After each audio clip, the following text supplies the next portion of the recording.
la nube. Estamos grabando entonces. Bueno, partamos. ¿Cuándo es la prueba nuestra? El 24 de noviembre. 24, sí. Vale decir, hoy día estamos a 10, tenemos una clase más y después la prueba. Así es. Sí. Eso es. Ya. Vamos entonces a lo nuestro, las asignaciones testamentarias. En el testamento, estamos hablando del artículo 953. Se llaman asignaciones por causa de muerte las que hace la ley o el testamento de una persona difunta para suceder en sus bienes. Las asignaciones testamentarias reciben también el nombre de disposiciones testamentarias.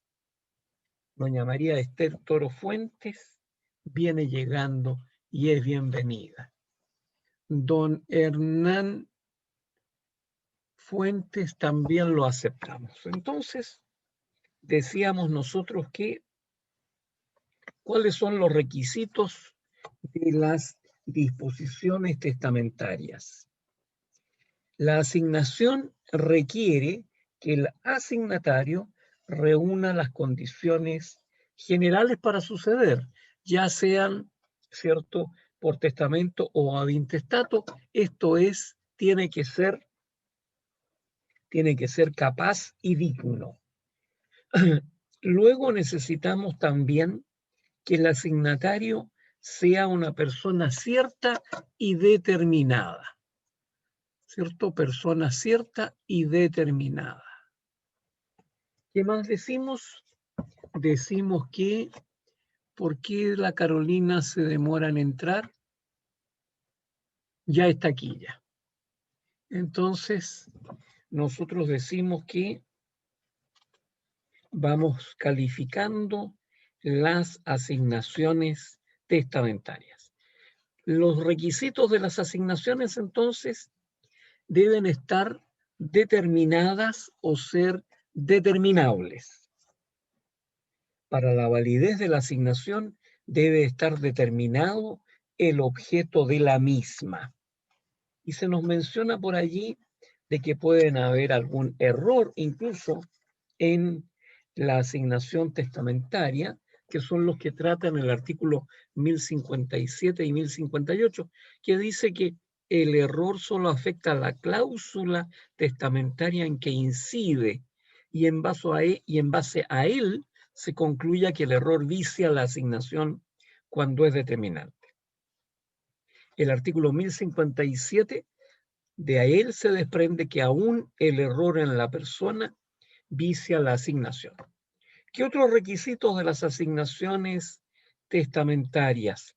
Hemos visto ya que no valen las disposiciones captatorias, aquellas que nosotros decíamos que hacíamos considerando que el otro testador iba también a disponer bienes a nuestro beneficio. La falta de manifestación clara de voluntad también. Y la elección del asignatario por otra persona, también dijimos que era una de aquellas situaciones que traía consigo la nulidad de esa determinación. ¿Qué más decimos? La interpretación del testamento, decimos que ella se rige por la voluntad claramente manifestada del testador.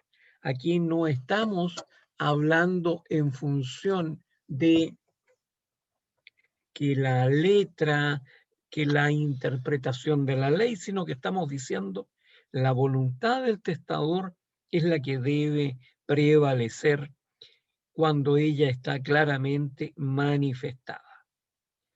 ¿Cómo se clasifican las asignaciones testamentarias? Se pueden clasificar en asignaciones puras y simples y sujetas a modalidad.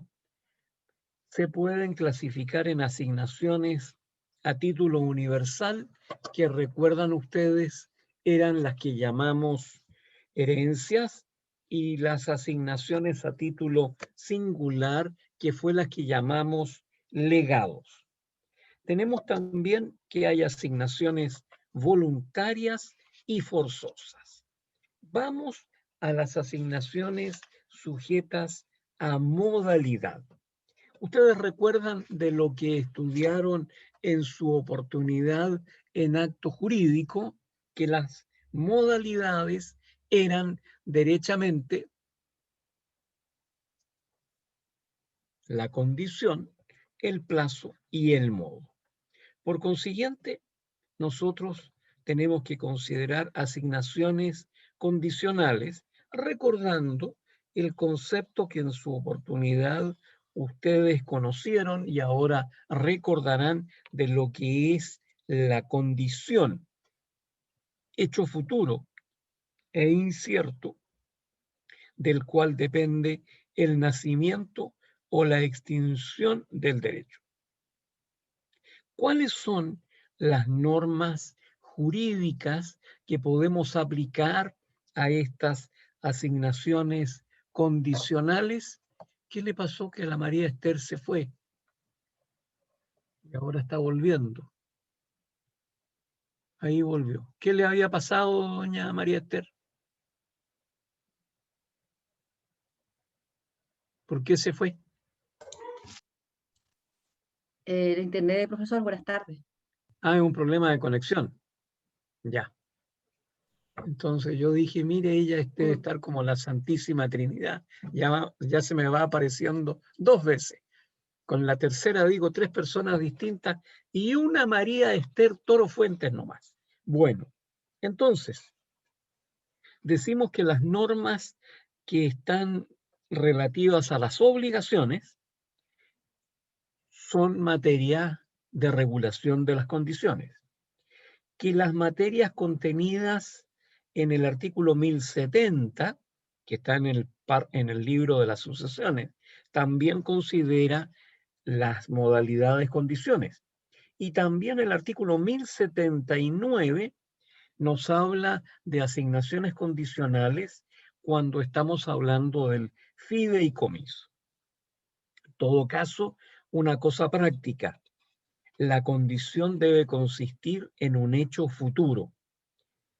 ¿Qué pasa según esto? 1071 y 1072 reglan la situación que el testador imponga como condición un hecho presente o pasado, debiendo entenderse lo presente, futuro o pasado al momento de testar, salvo que se exprese otra cosa.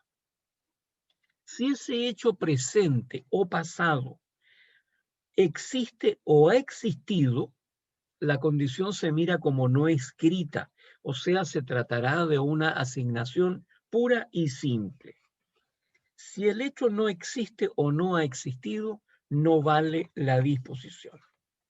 Pero puede haber ocurrido que la condición fuera realmente un hecho futuro al momento de dictarse el testamento, pero se cumplió en vida del testador, y en este caso es menester distinguir si el testador supo o no que se había cumplido el hecho.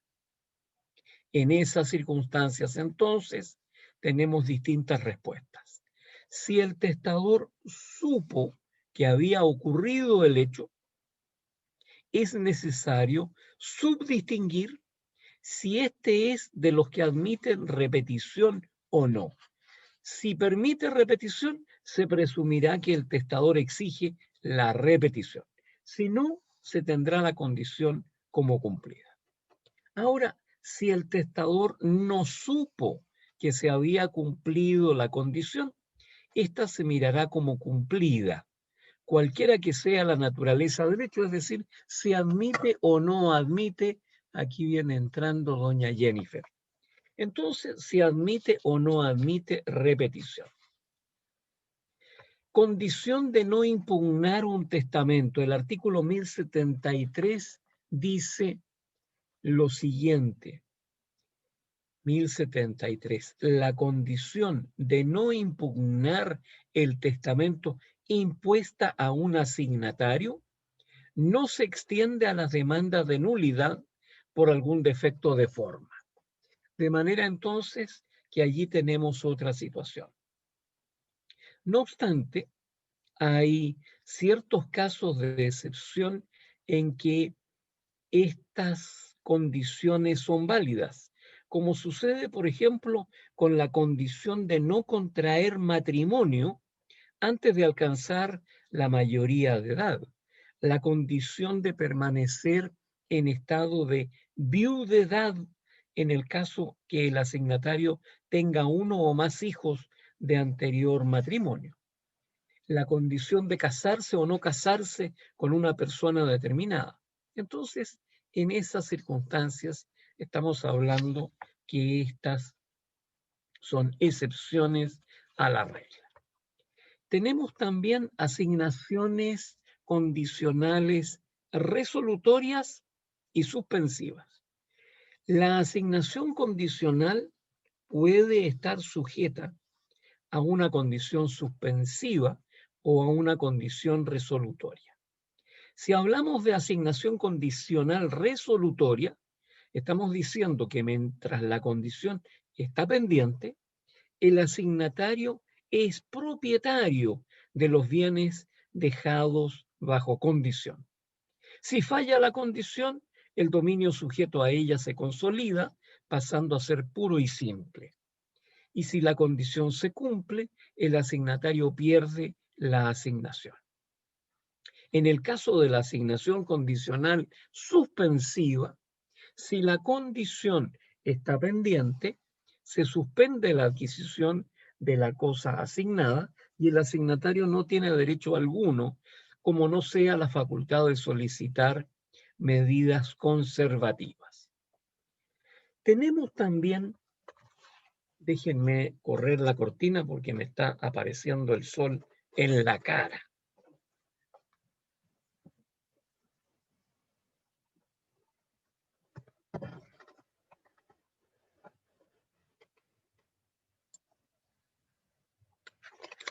Estamos diciendo nosotros que también las asignaciones testamentarias pueden ser a plazo. Estas asignaciones testamentarias a días son las que se denominan a plazo. El artículo 1080 dice: las asignaciones testamentarias pueden estar limitadas a plazos o días de que dependa el goce actual o la extinción de un derecho. Se sujetarán entonces a las reglas dadas en el título de las asignaciones a plazo, con las explicaciones que siguen. Luego, el plazo suspende el goce actual de un derecho, su exigibilidad. El derecho a la asignación existe, pero el asignatario no puede exigirla desde ya. Hay asignaciones a día y asignaciones a plazo. No hay que creer que las asignaciones a día equivalen a las asignaciones a plazo. La asignación a plazo no puede contener incertidumbre de ninguna especie, ya que es el plazo un hecho futuro y cierto del cual depende la exigibilidad o el cumplimiento de un derecho u obligación. En cambio, la asignación a día puede llevar una cierta incertidumbre respecto del día. Desde que en una asignación sujeta a modalidad se introduce la incertidumbre, estamos ante una condición y no un plazo. Como se verá, las asignaciones a día entonces pueden ser a plazo o condicionales, según si existe o no incertidumbre en ellas. Y aquí viene un juego de palabras que en la medida en que ustedes la entienden, nos quedará claro. El día en las asignaciones puede ser cierto o incierto, determinado o indeterminado.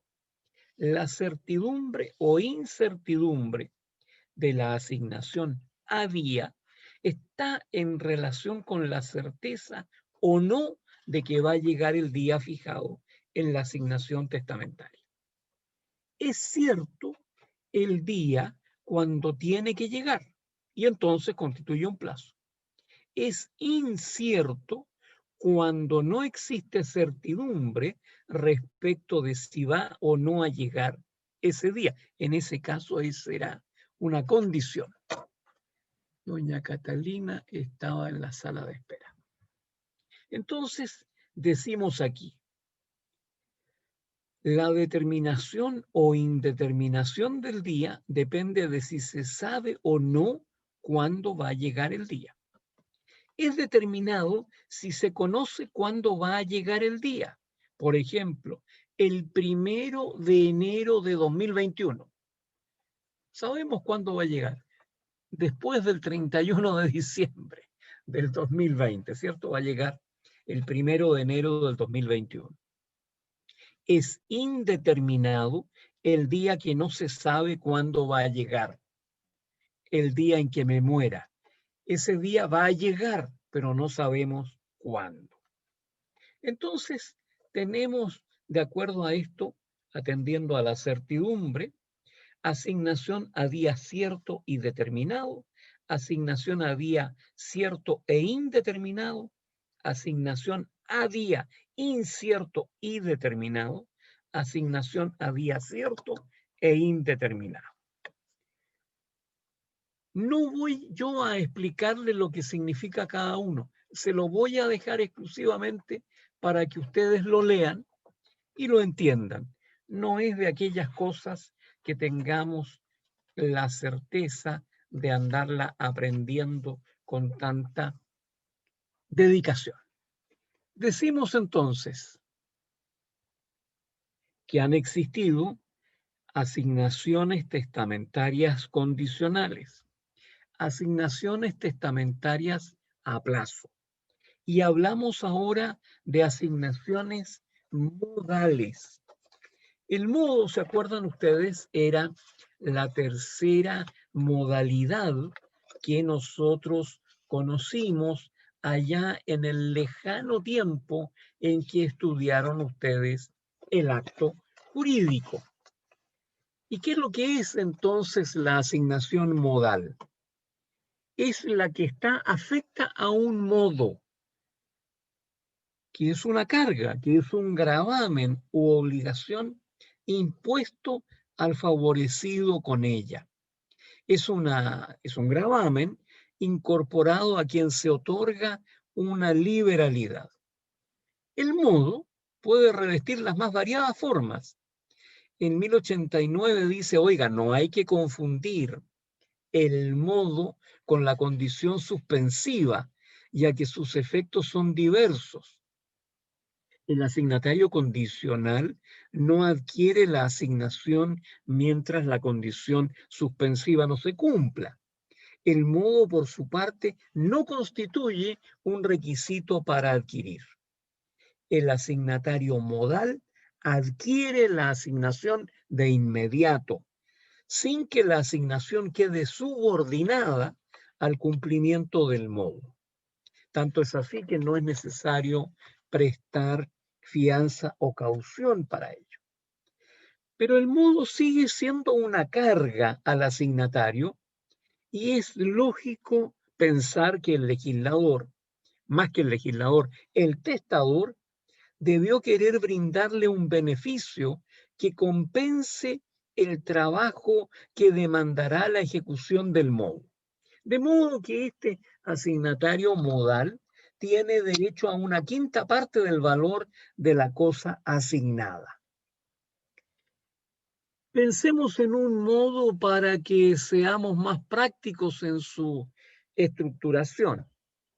Yo en mi testamento dejo un legado a don Sebastián Eduardo Millán. ¿En qué consiste el legado? El legado consiste en que yo le asigno, en calidad de asignatario a título singular, un inmueble ubicado en La Serena, que es una gran casona antigua que tiene muchas piezas y que yo, según dije, podría servir para pensión universitaria. Entonces le digo a Sebastián en el testamento, yo le lego a usted este inmueble, pero usted debe destinar parte del inmueble, o la mitad del inmueble, si ustedes quieren, para que sirva como pensionado a los estudiantes universitarios de las escuelas de Derecho de La Serena.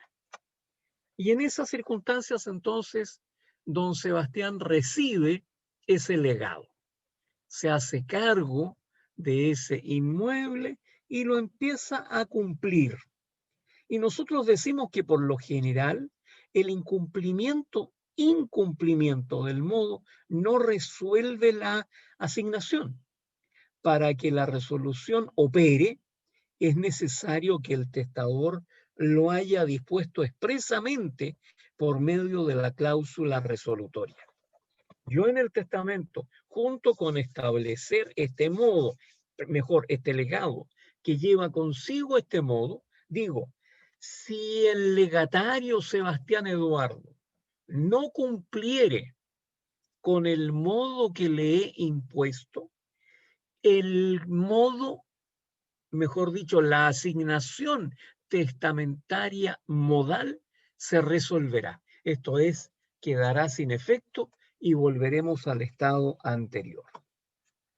La resolución de la asignación modal puede ser intentada por las personas que tengan interés en ello. ¿Quiénes serán? El resto de los herederos que se dan cuenta que si este legatario no cumple, esa casa va a volver al patrimonio hereditario. Entonces, en esas circunstancias, ellos pueden tener interés en que opere esta cláusula resolutoria. El asignatario incumplidor pierde todo derecho a la asignación modal y por consiguiente tiene que restituir la cosa asignada y sus frutos. La asignación va a acrecer a la herencia si el testador no hubiera dispuesto otra cosa, y el beneficiado con el modo no puede ser víctima de culpas ajenas, aun cuando se resuelva la asignación, recibirá el beneficio que le procuró el testador. Pero a falta de esta resolución, de esta cláusula resolutoria, no se resuelve la asignación y será necesario averiguar a favor de quién se ha constituido el modo, el que puede ceder en primer término a favor del propio asignatario modal. Pues bien, eso es lo que diremos respecto del modo. Y agregaremos algo que es de la vida real, porque nosotros estamos hablando aquí del modo en función de el testamento. Pero la donación puede también considerar la existencia de un modo. Y eso es lo que hizo allá por el año 1930 la Fundación Guggenheim, una fundación norteamericana. Los Guggenheim existen hasta el día de hoy. Y en el año 1929-1930, la Fundación Guggenheim estaba dedicada a promover la aviación civil. La aviación había tenido un desarrollo durante la Primera Guerra Mundial y después se desarrolló sobre la base de aventuras aéreas en el espacio, espectáculos casi circenses, etc. Pero la Fundación Guggenheim, mirando y proyectando lo que la aviación podría hacer, dijo, hay que promoverla. Y para promoverla es necesario construir no solamente aviones, para eso estaba la industria norteamericana haciéndolos, sino que hay que construir pistas de aterrizaje, aeródromos, y en esas circunstancias compró una importante superficie de terreno en lo que es todavía al día de hoy el barrio de Los Cerrillos en Santiago de Chile. Y habiendo comprado ese terreno para la construcción de la pista de aterrizaje, se lo donó al Estado de Chile, sujeto al modo de que fuera destinado a propender la aviación civil. Y efectivamente allí se construyó el aeropuerto de Los Cerrillos, que llegó a ser el Aeropuerto Internacional de Santiago. Pasaron los años y hacia el año 2000, Chile se estaba preparando para cumplir los 200 años desde 1810, desde ese primer grito de independencia que se hizo con la primera junta de gobierno. Independencia bien feble por lo demás, porque recuerdan ustedes que se le seguía rindiendo pleitesía al rey Fernando VI o VII, ya ni me acuerdo, que estaba preso, que había sido aprehendido por los franceses que habían invadido España. Las tropas de Napoleón y que iban acompañadas por don José Bonaparte, llamado coloquialmente por sus amigos Pepe Botella, que parece estaba haciendo estragos en toda la zona de los brandis, de los jereces del sur de España. Bueno, entonces, en esas circunstancias, Chile declaró su independencia, no, simplemente estableció una primera junta de gobierno. La independencia, recuerdan ustedes, es 8 años después.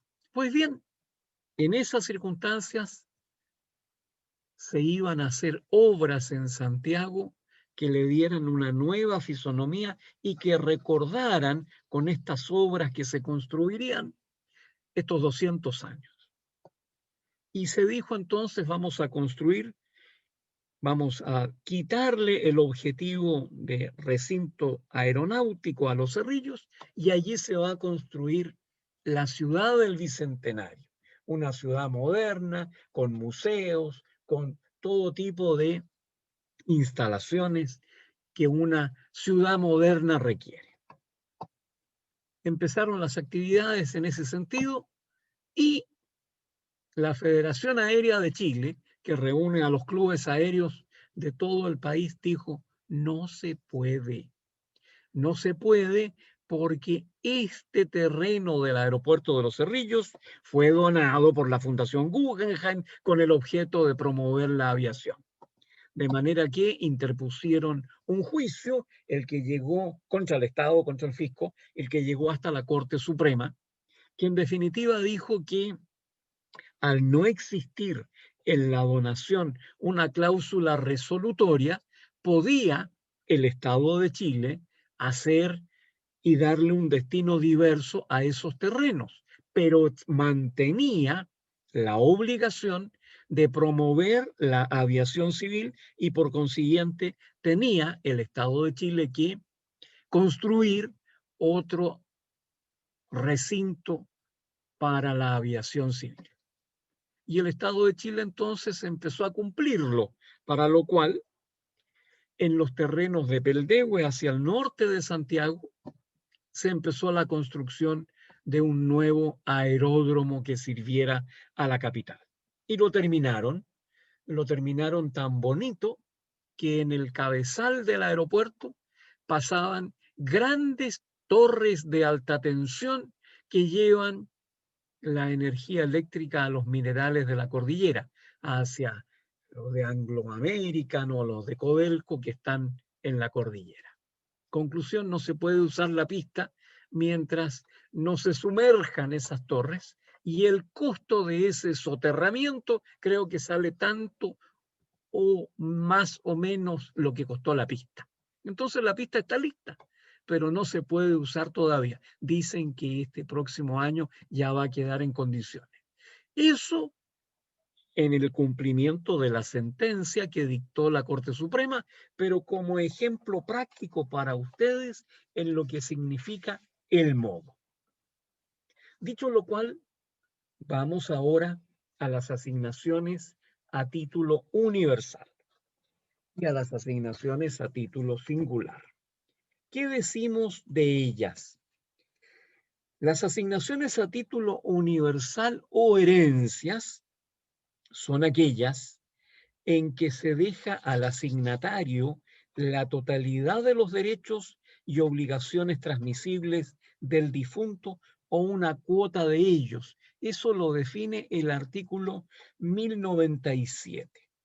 Estas asignaciones a título universal o herencias pueden ser testamentarias o ab intestato, según si el título para suceder emana del testamento o de la ley.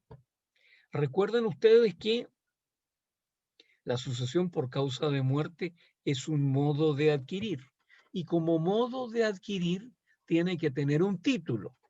Y el título entonces puede ser la ley, si estamos hablando de la sucesión por causa de muerte ab intestato, sin testamento, o puede ser la voluntad, si lo que existe es un testamento. Los herederos adquieren la herencia por la sola muerte del causante. Los herederos pueden adquirir personalmente o en forma indirecta. Ustedes ya estudiaron el derecho de transmisión y estudiaron el derecho de representación, que nos permiten decir que no necesariamente uno adquiere personalmente la herencia, sino que también se puede adquirir de manera indirecta. Los herederos gozan de ciertas acciones para defender y pedir estos derechos, que son la acción de petición de herencia, que es la acción real derivada del derecho real de herencia, y la acción de reforma del testamento, que es el camino a través del cual lo que efectúa la persona que ha sido preterida en el testamento, que no ha sido considerada en el testamento, es justamente demandar para que se le considere. El heredero, decimos nosotros, también sucede en todo el patrimonio del causante o en una cuota de él. Y decimos algo que hemos señalado en otra ocasión, don Gonzalo Enríquez Encamilla. Buenas Hola, tardes. hola, Gusto de perdón saludar. que lo incomodo, estoy entrando a la sala sin avisarle en forma previa. Me parece bien. Señor Cortés, estábamos con Patricia Cortés, pariente suya lejana, me da la impresión, pero llevamos 1 hora y media tratando de solucionar el bloqueo de su cuenta Zoom y cuenta Aula, bloqueó todo. Así que estamos con el computín, pero no hubo caso, no pudo entrar. Entonces cumplo con avisarle porque creo que tenía una prueba agendada con usted el día de hoy.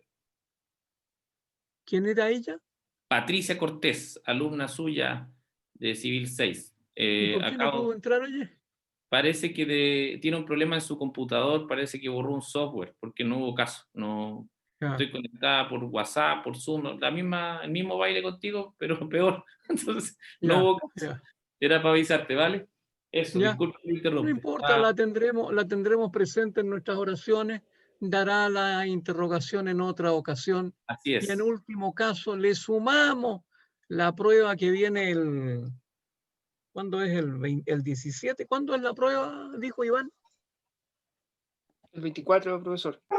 El 24. Le dejamos para el 24 todo y le sumamos, le ponemos doble nota con bonificación. Claro, doble 7, por el Eso. coeficiente 2.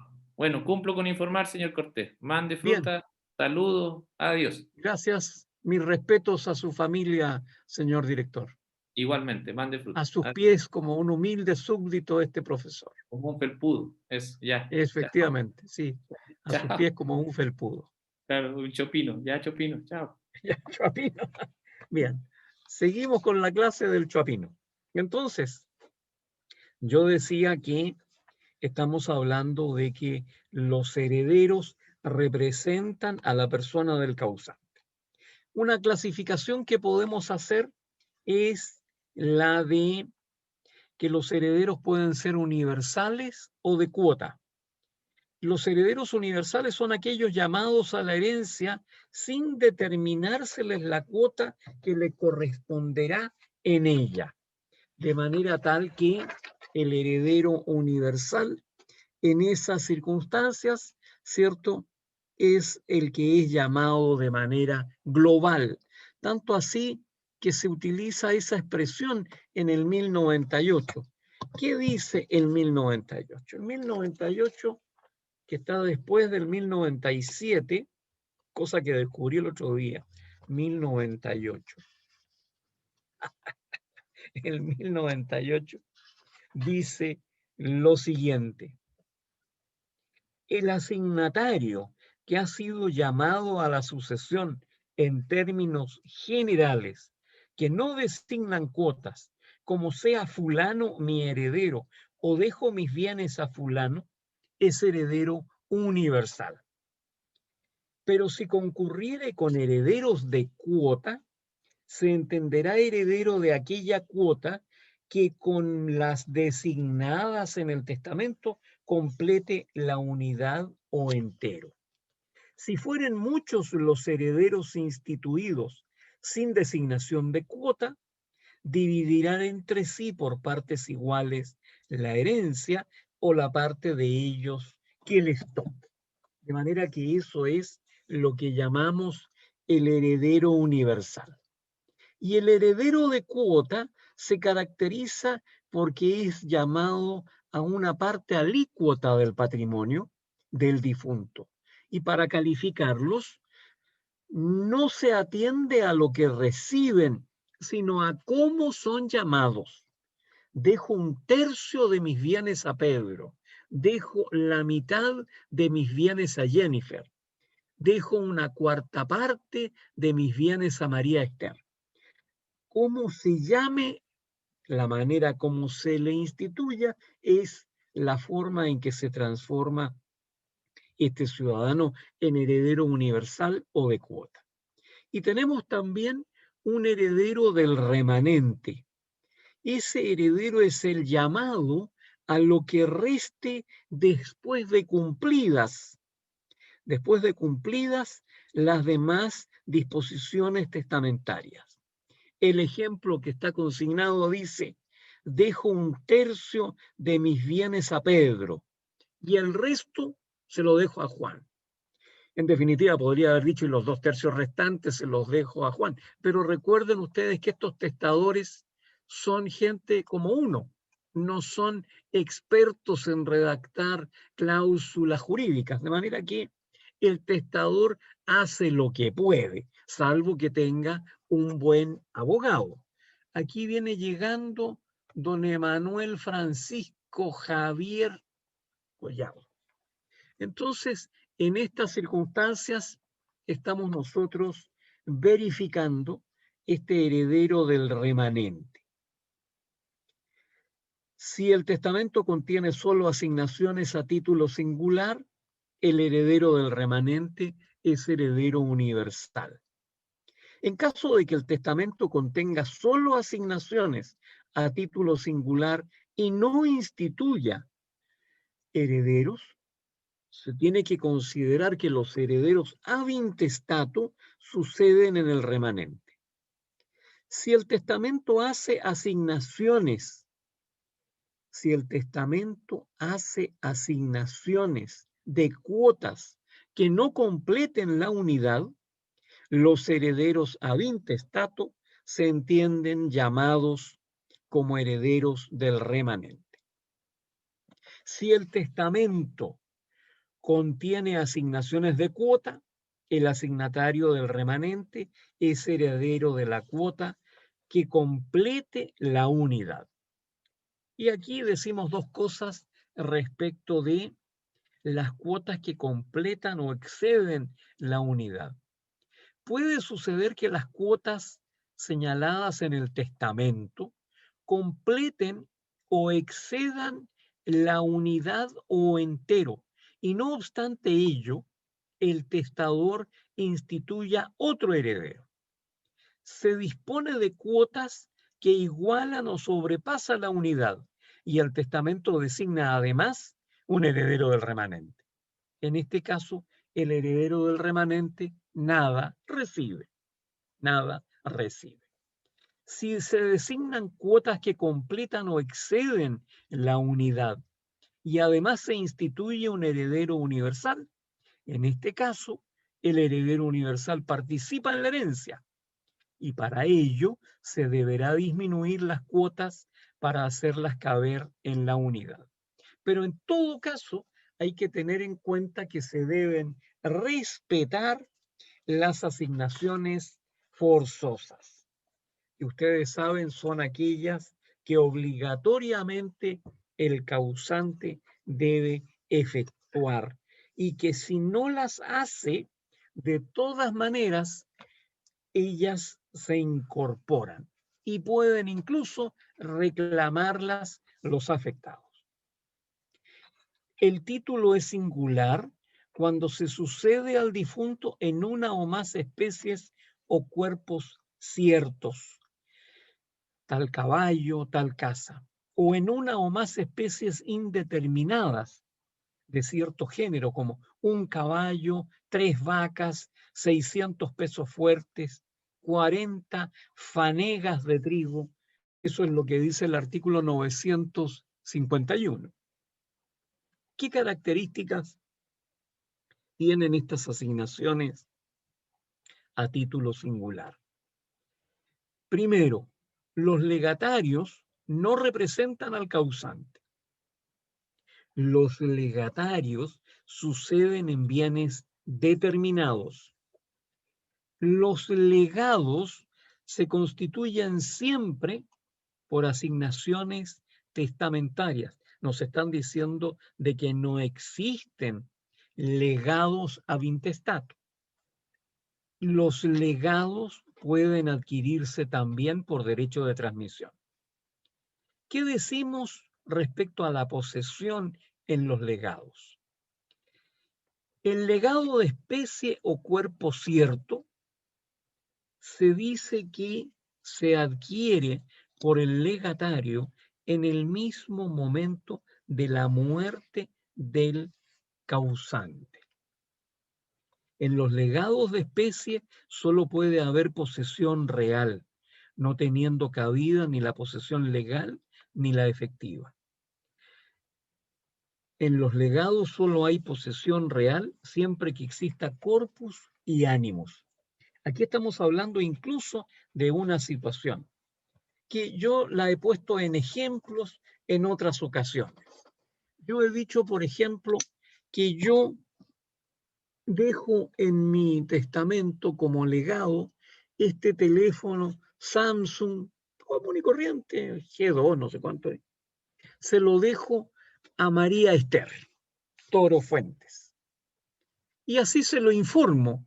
Le digo, María Esther, hice hoy día mi testamento en tal notaría, le voy a dar una copia y allí le dejo a usted este teléfono celular que usted lo encontró tan monono hace tiempo atrás. Así que pasan los días y el suscrito se las empluma para el otro mundo. Estira la pata, se muere. Y entonces, enterada María Esther, enjuga una lágrima con un pañuelito de papel, se la seca y le dice a su compañera Pía, Pía le dice, acompáñame, se murió el profe, vamos a darle el pésame a su familia. Bueno, la Pía la acompaña. Y cuando llega, está mi hijo, está mi hija, mi mujer, y le dice, veníamos a darle el pésame, don Manuel fue profesor nuestro, etcétera, etcétera, etcétera, esas palabras de buena crianza.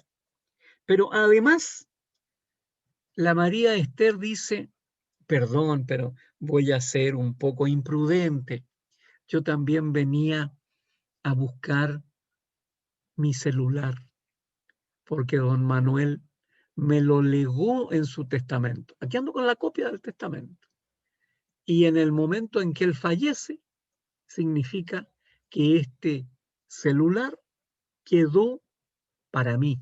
Yo soy la dueña, porque esa es la circunstancia en la cual el legado de especie o cuerpo cierto se adquiere por el legatario. No pasa lo mismo con los legados de género, respecto de los cuales el legatario lo que adquiere es un crédito contra la sucesión y por consiguiente va a adquirir ese legado de género, las 3 ovejas o las 5 cabras que le dejaron, ¿cierto? En el momento en que el resto de los herederos lo entreguen. Entonces, nosotros decimos aquello como la manera a través de la cual estamos hablando de estos legados de especie y de cuerpo cierto y los legados de género, que son asignaciones a título singular.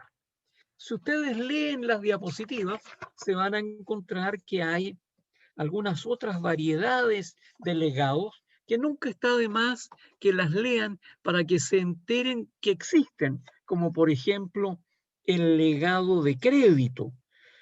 El testador lega el crédito que él o su heredero tienen contra un tercero.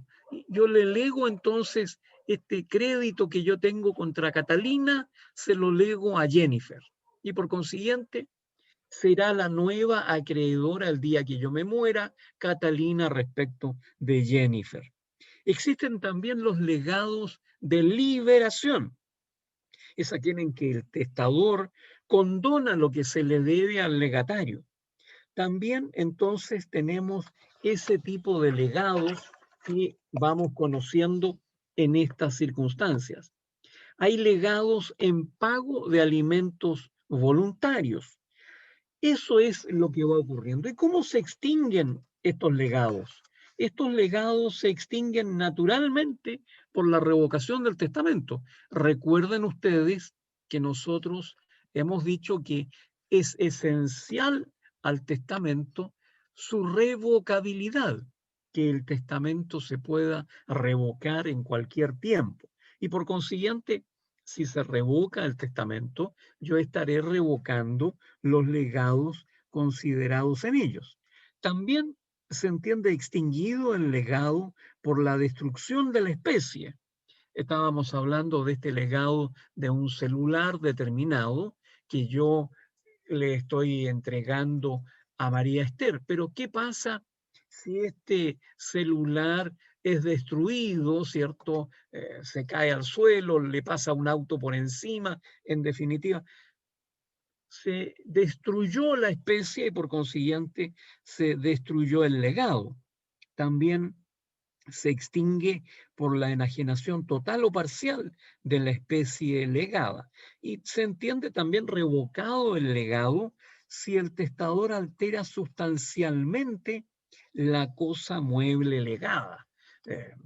Se suele poner en los textos que si se le deja una gran cantidad de madera al legatario y esa madera en definitiva el dueño, el causante, la transformó en una nave, en un buque, ocurre que, en definitiva, ese legado también se habrá extinguido en la medida, ¿cierto?, que se alteró sustancialmente esa madera y se transformó en un barco. El legado de crédito también se entiende revocado en la medida en que el testador haya cobrado ese capital y sus intereses. Y el legado de liberación, ese con el cual yo le estoy perdonando el dinero que yo le presté a Catalina, ¿cierto? También se va a extinguir cuando el testador demanda el pago o acepta el que le ofrece el deudor. En definitiva, estamos haciendo que desaparezca el legado. Dicho eso, entonces, nosotros vamos a estudiar y vamos a revisar lo que dice relación con el derecho de acrecer. Cuando nosotros hablamos dentro del derecho sucesorio, de los derechos en especial que tienen los sucesores, aparecen allí varios derechos, que algunos de los cuales ya hemos estudiado, ¿cierto? Hemos estudiado el derecho de transmisión. ¿Qué es lo que dijimos de ese derecho de transmisión? dijimos que el derecho de transmisión estaba en el artículo 957, ¿cierto? ¿Y cómo lo definimos ese derecho de transmisión? Dijimos que era si el heredero o legatario cuyos derechos a la sucesión no han prescrito fallece antes de haber aceptado o repudiado la herencia o legado que se le ha deferido, transmite a sus herederos el derecho de aceptar o repudiar, aun cuando fallezca sin saber que se le ha deferido. Ese es el derecho de transmisión. Pero también nosotros hablamos del derecho de representación, diciendo que era una ficción legal en que se supone que una persona tiene el lugar y por consiguiente el grado de parentesco y los derechos hereditarios que tendría su padre o madre si éste no quisiese o no pudiere suceder. Y ahora estamos diciendo, agreguemos dos derechos más o dos situaciones más que dicen relación con la sucesión por causa de muerte. Ellos son el derecho de acrecimiento, que está en el artículo 1147 y siguientes, y el derecho de sustitución, que está en los artículos 1156 y siguientes. ¿Qué decimos del derecho de acrecimiento? El acrecimiento tiene lugar cuando falta un asignatario, pero no siempre que falte un asignatario va a existir el acrecimiento. La regla general es la contraria. La ausencia del asignatario que falta beneficia a aquellas personas a las que perjudicaba la asignación que éste correspondía, o bien a los herederos ad intestato. ¿Qué es lo que es, en otras palabras, el acrecimiento? Es el derecho en virtud del cual, existiendo dos o más asignatarios llamados a un mismo objeto, sin determinación de cuota, la parte del asignatario que falta se junta, se agrega, aumenta la de los otros asignatarios. Vale decir, estamos diciendo, Señor, estamos llamados a esta herencia, don Sebastián, don Hernán, doña Carol, doña Vivi, doña Catalina, doña María Esther. Y se asomó Iván para que no lo excluyamos. Y don Iván. Y en esas circunstancias decimos nosotros, Señor, se nos desapareció don Sebastián Eduardo Millao. Don Sebastián ha fallecido antes que lo que señalaba el testamento. Entonces, en esas circunstancias, ¿qué va a pasar con esta cuota que nosotros teníamos considerada para él y ahora este asignatario no existe? Esto que estamos diciendo, derecho en virtud del cual, existiendo dos o más asignatarios llamados a un mismo objeto sin determinación de cuota, la parte del asignatario que falta se junta, se agrega, aumenta la de los otros asignatarios. ¿Cuáles son los requisitos para que opere el acrecimiento? Primero, el acrecimiento solo opera en la sucesión testamentaria. Segundo, para que opere el acrecimiento deben existir varios asignatarios. Pues si hay un solo asignatario y este falta, su porción en la herencia no tendría a cuál asignatario acrecer y en tal caso la sucesión será intestada. Tercero, los asignatarios deben ser llamados a un mismo objeto, dice el 1147. La expresión objeto está usada en el sentido de asignación. El acrecimiento se presenta entonces tanto en los legados como en las herencias. Agregamos otro requisito. Los asignatarios deben ser llamados sin designación de cuota. Esta exigencia es característica y fundamental del acrecimiento, ya que se ha señalado anteriormente que la única diferencia existente entre los herederos universales y los de cuota consiste en que los primeros, los universales, tienen derecho al acrecimiento y los segundos, los de cuota, no. Por consiguiente, en esas circunstancias estamos hablando de cómo opera y los requisitos que tiene el acrecimiento. ¿Qué caracteres nos presenta el acrecimiento? Es un derecho accesorio. Por consecuencia, en conformidad al artículo 1151, el asignatario no puede repudiar la propia asignación y aceptar la que se le defiere por acrecimiento, porque la porción acrece a la porción y si esta falta, no tiene donde acrecer. Pero el asignatario puede conservar su propia asignación y repudiar lo que le correspondería por el acrecimiento. Digamos también que la porción adquirida por el acrecimiento lleva consigo todos los gravámenes propios de ella. Y digamos también que es transferible por la cesión de derechos hereditarios, pasa al cesionario el derecho de acrecer que tenía el cedente, salvo estipulación en contrario. ¿Y qué efectos tiene este acrecimiento? Su efecto principal es que la porción del asignatario que falta se junta, se agrega a la de los otros, que así aumentan la suya. El asignatario conjunto se entiende faltar solamente cuando falta en su totalidad.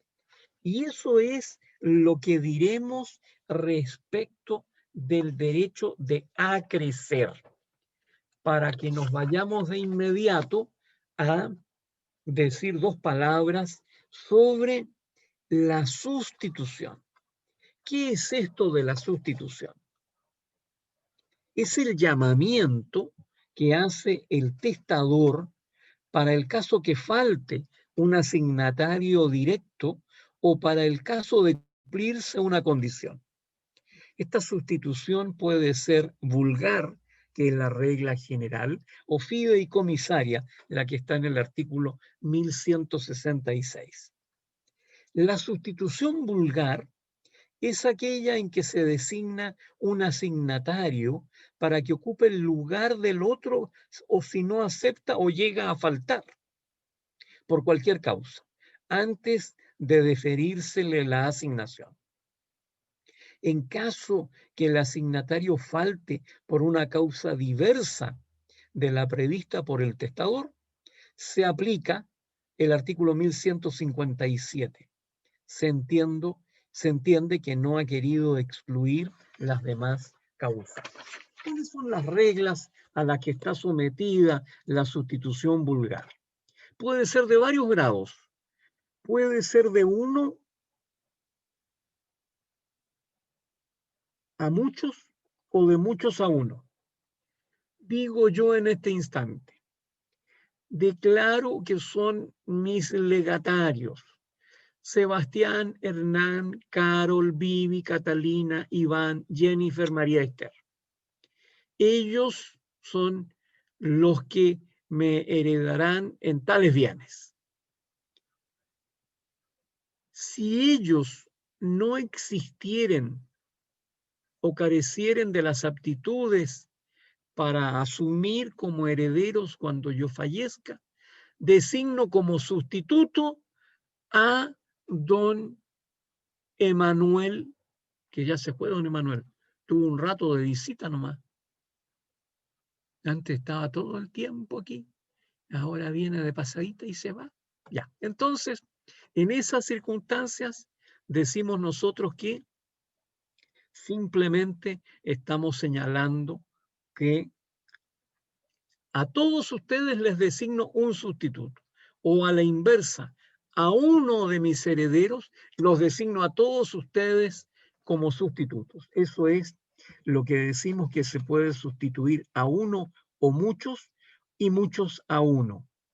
Si se sustituyen recíprocamente 3 o más asignatarios y falta uno de ellos, la porción de este se dividirá entre los otros a prorrata de los valores de sus respectivas asignaciones. La sustitución debe ser expresa. Y decíamos que existía también la sustitución fideicomisaria. Es aquella en que se llama a un fideicomisario que en el evento de una condición se hace dueño absoluto de lo que otra persona poseía en propiedad fiduciaria. Recuerden ustedes que están prohibidos los fideicomisos sucesivos. El fideicomisario y sus sustitutos no transmiten su expectativa si faltan. Y estamos en la puerta de las asignaciones forzosas. Son las 8 de la noche. Hacemos un recreo de 15 minutos y nos vamos con las asignaciones forzosas, porque hasta donde yo recuerdo, este mes es el único que nos queda, ¿cierto? Prácticamente estas son ya las últimas clases y en consecuencia es interesante que estas asignaciones forzosas las veamos con calma. Entonces, dije yo 15 minutos, a las 20:15 nos vemos de nuevo. Pausaremos la grabación. Reanudada la grabación. Derecho Civil 6 es este, ¿cierto? Eso es. Ocurre que me cambian los números en las otras universidades. En otras es 7 y en otras es 5. El mismo curso. El cuento de cada cual. Entonces, vamos con nuestras asignaciones forzosas. Estas que hacen decir que en Chile no hay libertad de testar. 1167. 1167. Estamos hablando de aquello que está considerado en el título 5 del libro 3. Se llama el título de las asignaciones forzosas. Asignaciones forzosas son las que el testador es obligado a hacer y que se suplen cuando no las ha hecho, aún con perjuicio de sus disposiciones testamentarias expresas. Asignaciones forzosas son: 1. Los alimentos que se deben por ley a ciertas personas. 2. Las legítimas. 3. La cuarta de mejoras en la sucesión de los descendientes, de los ascendientes y del cónyuge. Y o conviviente civil. Recuerden que aquí tenemos que empezar a adecuar lo que dice el código con aquello que la ley 20.000, no, ¿cuánto era? 20.830, sí, 20.830 del año 2015 creó. Se creó allí el acuerdo de unión civil, ¿cierto? Y en esas circunstancias entonces estamos hablando de que se instituyó al conviviente civil, y ese conviviente civil tiene, en las circunstancias actuales, tiene el carácter de asignatario forzoso y de legitimario. Las asignaciones forzosas constituyen una limitación a la libertad de testar. Nosotros entonces decimos que no existe libertad absoluta para testar. Yo he dicho que si me pongo de ejemplo yo, para estos efectos, para ninguna otra cosa más sirve. Si me pongo de ejemplo, yo podría decir que estamos en mi situación, yo tengo 2 hijos matrimoniales y tengo mi cónyuge. En consecuencia, yo voy a considerar que yo tengo asignatarios forzosos, que son justamente mi cónyuge y mis hijos.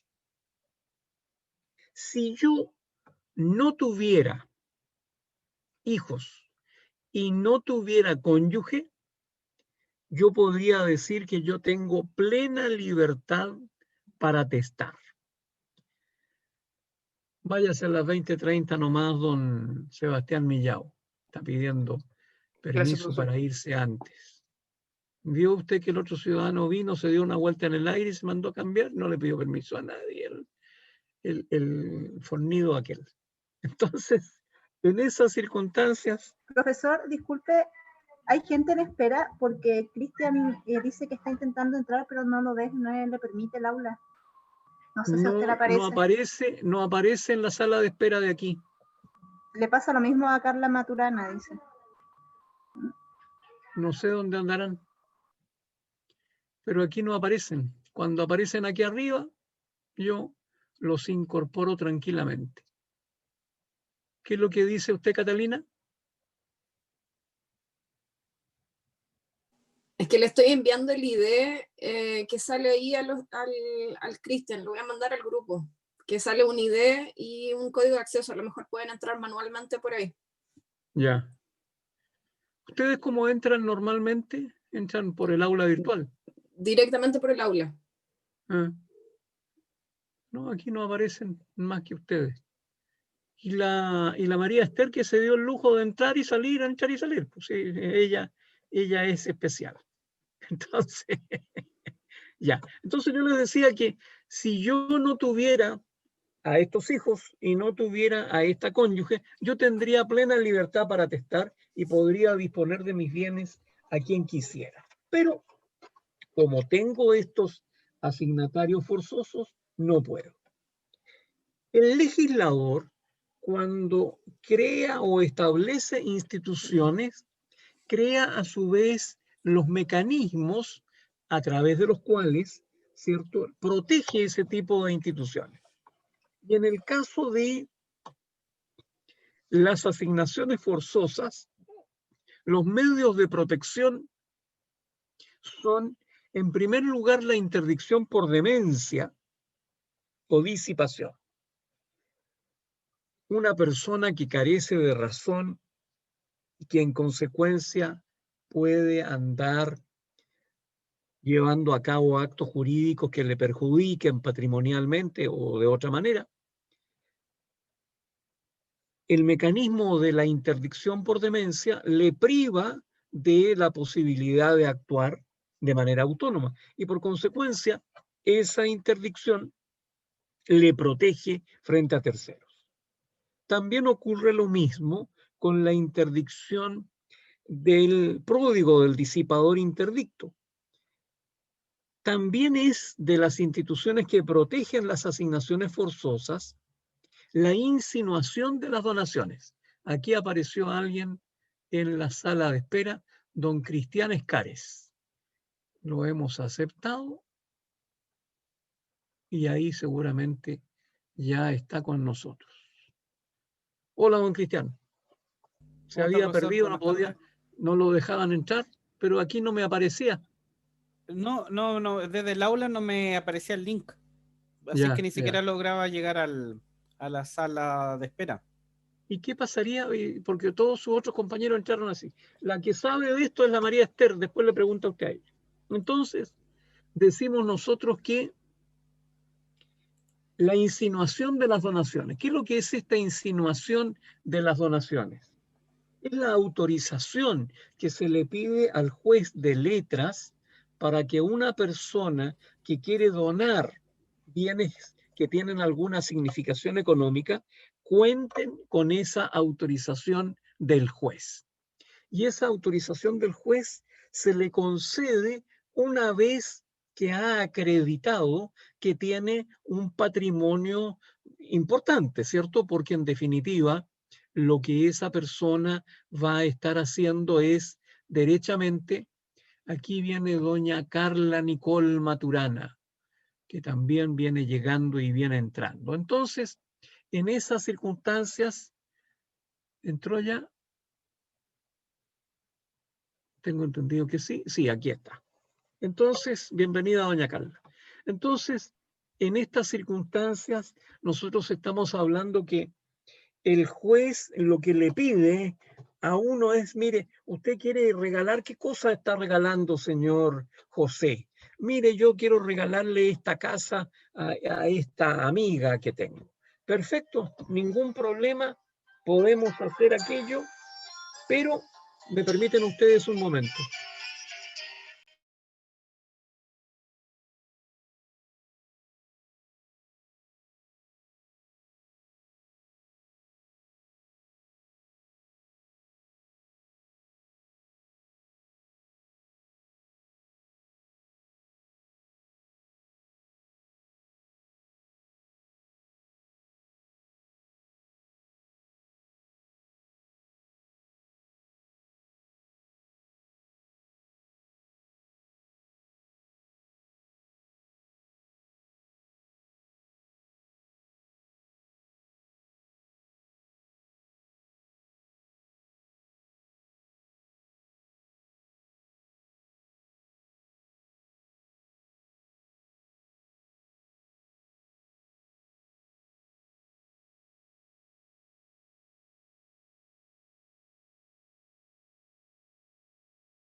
Bien, entonces decía yo que en la insinuación lo que el juez hace es decir, dígame usted qué patrimonio tiene.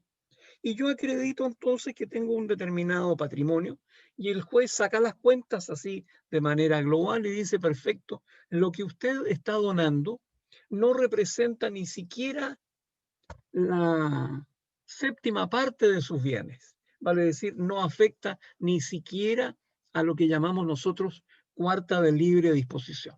Y a continuación dice, pero usted está donando igual un bien que tiene un valor determinado y por consiguiente tiene que pagar el impuesto a las herencias y donaciones que tiene establecido el Estado. Así que pague el impuesto y su insinuación queda autorizada.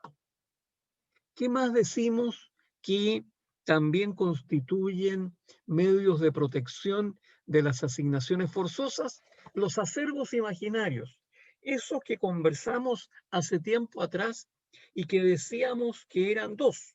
Recuerdan ustedes que hablamos de los acervos a propósito de la masa de bienes, ¿cierto? ¿Qué cosa dejó este señor de herencia? Mire, todo esto que está aquí. Oiga, pero aquí yo veo que hay cosas que son de don Iván, que él le había prestado a este caballero. Sí, entonces hay que separar todas aquellas cosas que son de patrimonios ajenos. Hay que separar lo que sea de la sociedad conyugal. Hay que separar lo que sea de alguna sociedad de la que forme parte este señor. Por consiguiente, ese acervo bruto nosotros lo transformábamos en ilíquido, le aplicábamos las bajas generales de la herencia y llegábamos finalmente al acervo líquido o masa partible. Pero ahí nosotros dijimos, podemos nosotros hacer aquí aplicación del primer y segundo acervo imaginario. ¿Qué ocurre? Toda persona, sobre todo si estamos hablando de un causante que tiene herederos, asignatarios forzosos, vale decir, gente que él estima y que aprecia, ¿cierto? Podría poner el ejemplo mío. Yo tengo una hija, tengo un hijo y mi mujer. Entonces yo digo, le voy a regalar a mi hija un departamento que vamos a comprar en Santiago. Y en esas circunstancias, así lo hacemos. Insinuación y le regalo ese departamento. Pasa el tiempo, otra cosa similar hago con mi cónyuge, a la que le regalo una parcela de agrado, y después me muero. En esas circunstancias, cuando mis herederos se juntan, van a decir algo muy simple. Oye, los bienes que tenemos son esto, esto, esto y esto. Aquí hay una casa aquí, hay otro departamento por allá, está la parcela en que está la viña, etcétera. Ya todas las cosas que tenemos, están los vehículos, están fondos de dinero en depósitos a plazo, etcétera. ¿Ya?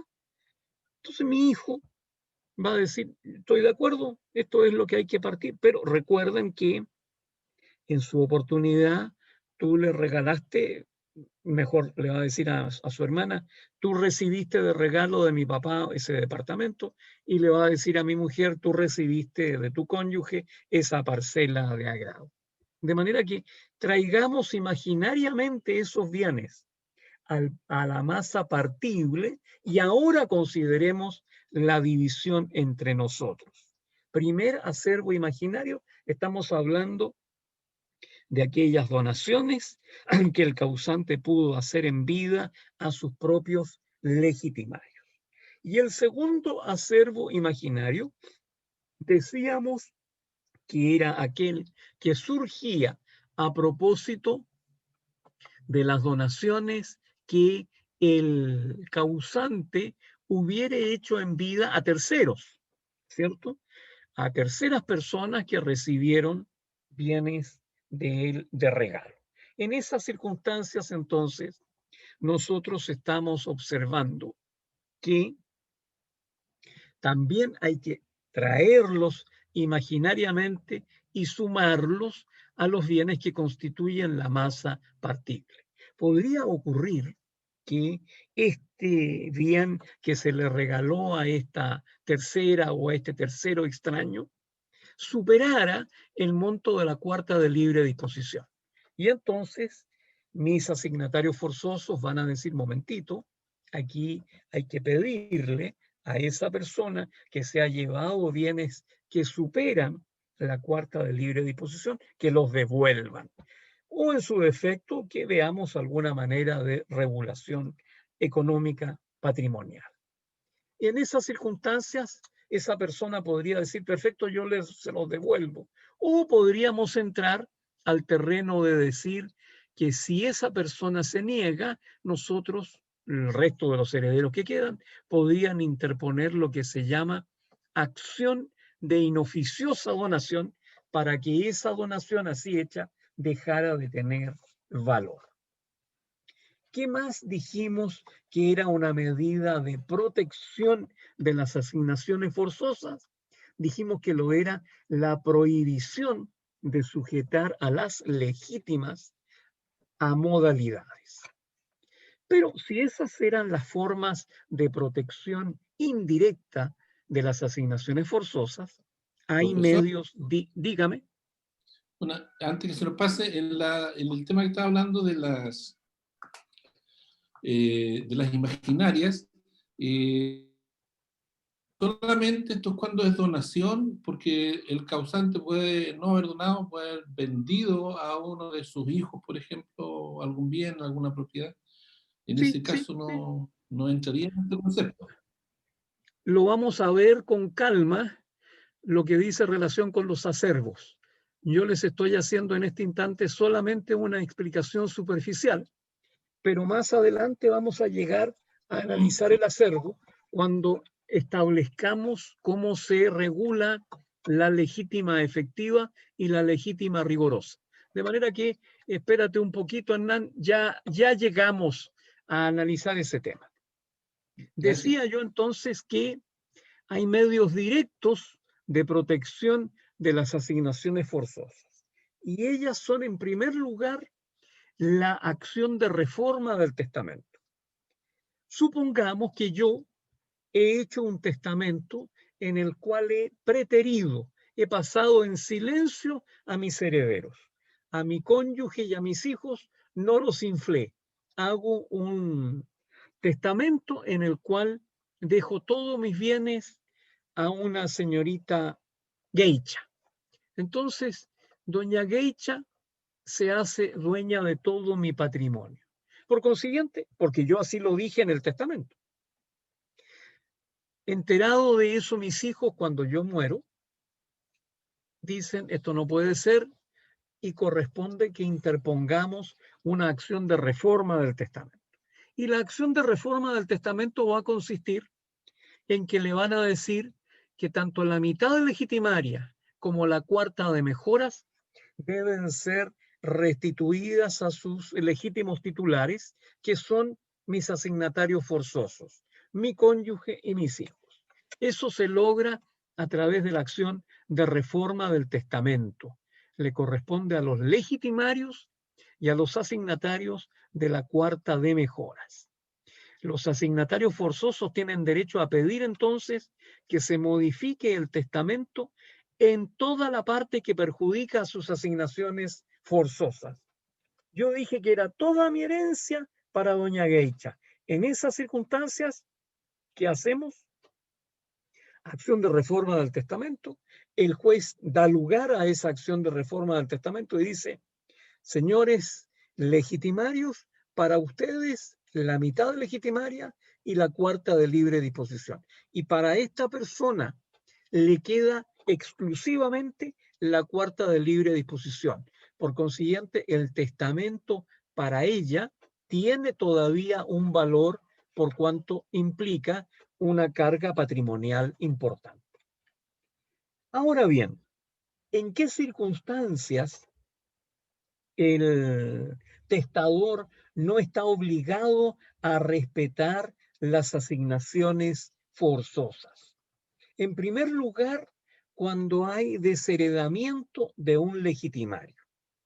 El desheredamiento, ¿cierto?, es uno de los caminos a través de los cuales, el desheredamiento lo vamos a ver con mayor detención, pero resulta que es uno de los caminos a través de los cuales nosotros tenemos la posibilidad de quitarle, de restarle a una persona su posibilidad de heredar. Dice el 1207, desheredamiento es una disposición testamentaria en que se ordena que un legitimario sea privado del todo o parte de su legítima.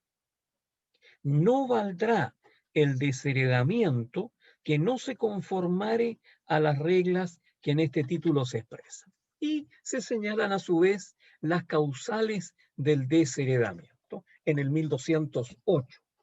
Muy bien, entonces el testador no está obligado a respetar las asignaciones forzosas cuando deshereda a algún asignatario, a un legitimario.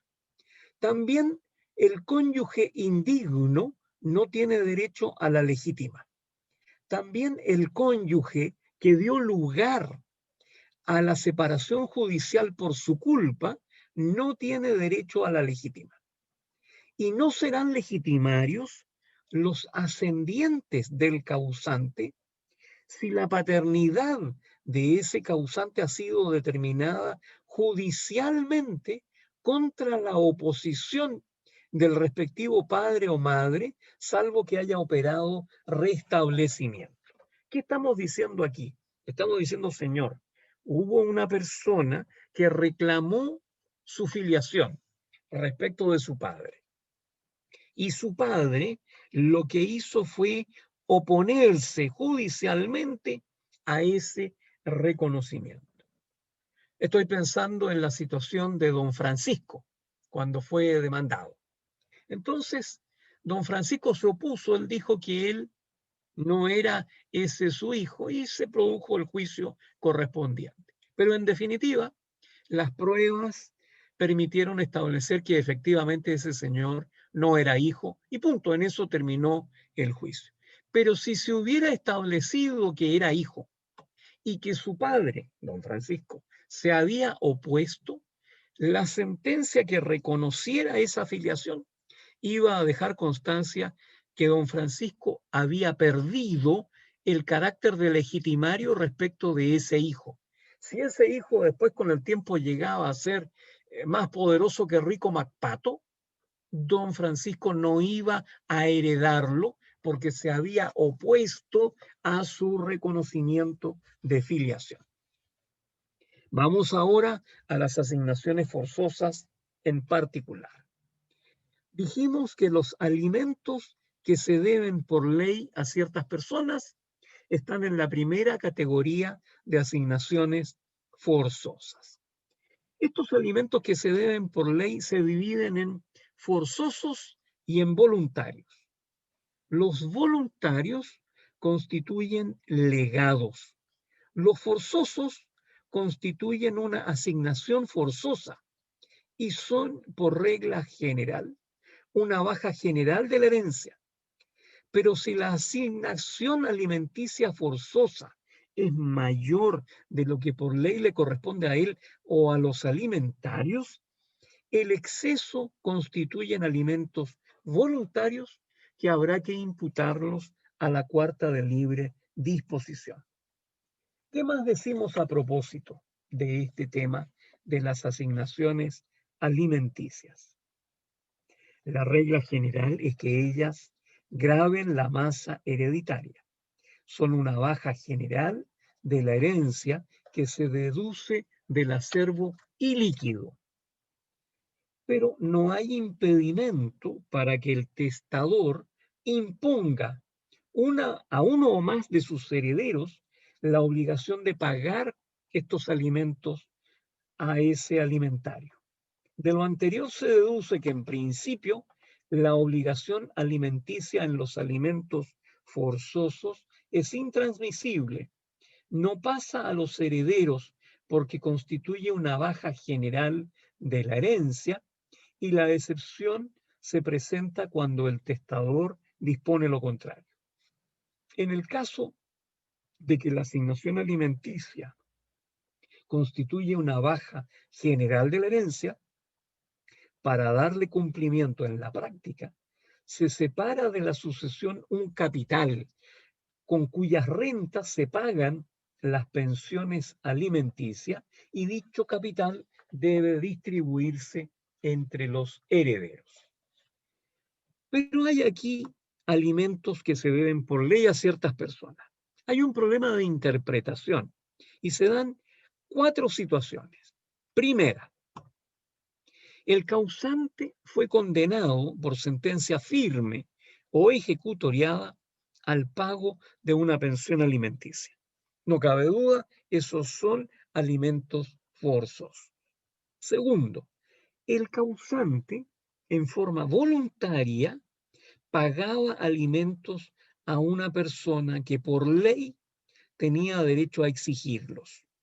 También no cabe duda, esos son alimentos forzosos. Tercero, el causante fue demandado en vida por un alimentario forzoso y la sentencia queda ejecutoriada después de la muerte del causante. En ese caso, también estamos en presencia de alimentos forzosos. En cuarto lugar, estamos en la situación que una persona tenía el título legal para demandar alimentos, pero no los había demandado, ni tampoco los había recibido en forma voluntaria. ¿Podrán demandarse de los herederos? ¿Son alimentos forzosos? Hay diversas interpretaciones. Algunos que dicen que sí los constituyen, otros que dicen que no los constituyen. Y ustedes serán los que se den la respuesta correspondiente, porque en los textos normalmente uno encuentra ambas posibilidades. Nos vamos a la segunda categoría de asignaciones forzosas. ¿Cuáles son ellas? Las legítimas.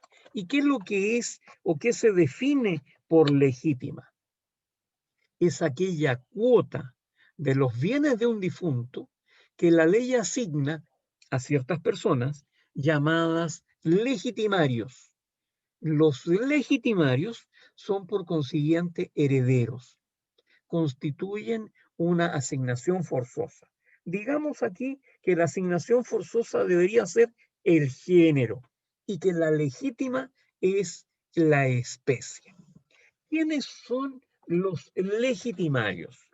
Los legitimarios se nos aparecen en el artículo 1181, la definición de legítima, ¿cierto? Y los legitimarios se nos aparecen en el 1182. Son legitimarios, primero, los hijos personalmente o representados por su descendencia. Segundo, los ascendientes. Y tercero, el cónyuge sobreviviente, y yo les agrego, y o el conviviente civil sobreviviente, de acuerdo a lo prescrito en el artículo 16 de la ley 20.830 del año 2015, que estableció la institución del acuerdo de unión civil. ¿Qué más dice este artículo 1182? Junto con decir quiénes son legitimarios, dice, no serán legitimarios los ascendientes del causante si la paternidad o la maternidad que constituye o de la que deriva su parentesco ha sido determinada judicialmente contra la oposición del respectivo padre o madre, salvo el caso del inciso final del artículo 203. Tampoco lo será el cónyuge que por culpa suya haya dado ocasión a la separación judicial.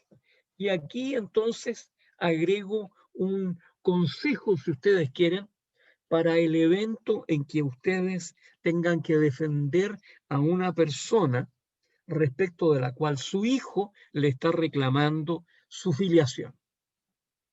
Yo lo que sostengo es que ese padre demandado debería, en esas circunstancias, recurrir primeramente de manera amistosa a realizarse un examen de ADN para verificar si es o no efectivamente su hijo, si tiene alguna duda.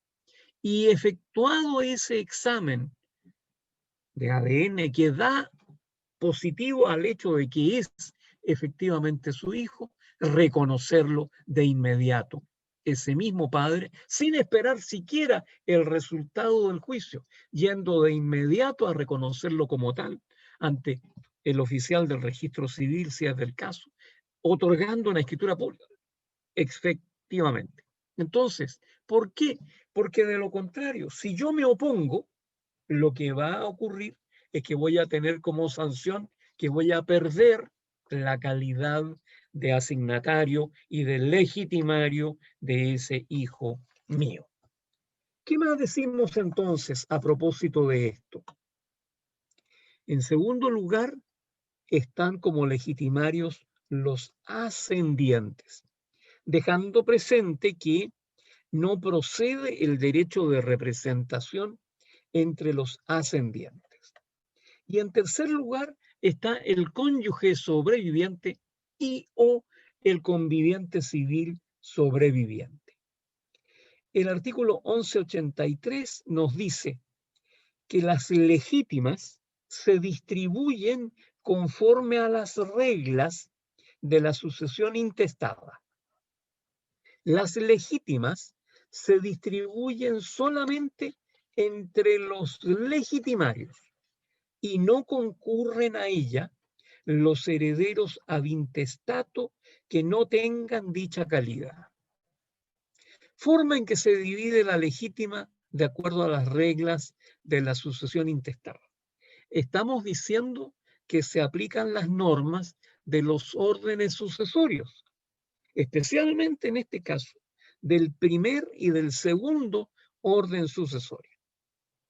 En estos casos, la legítima va a repartirse entre los legitimarios en las formas señaladas en los artículos 988 o 989, según corresponda. Si hay descendientes y cónyuge sobreviviente y o conviviente civil sobreviviente, aplicaremos las reglas del primer orden sucesorio. ¿Cuáles eran esas? Digámosla. Ustedes todavía se las están aprendiendo y es bueno tener el concepto claro, si bien no necesariamente aprendido de memoria. ¿Qué dice el 988?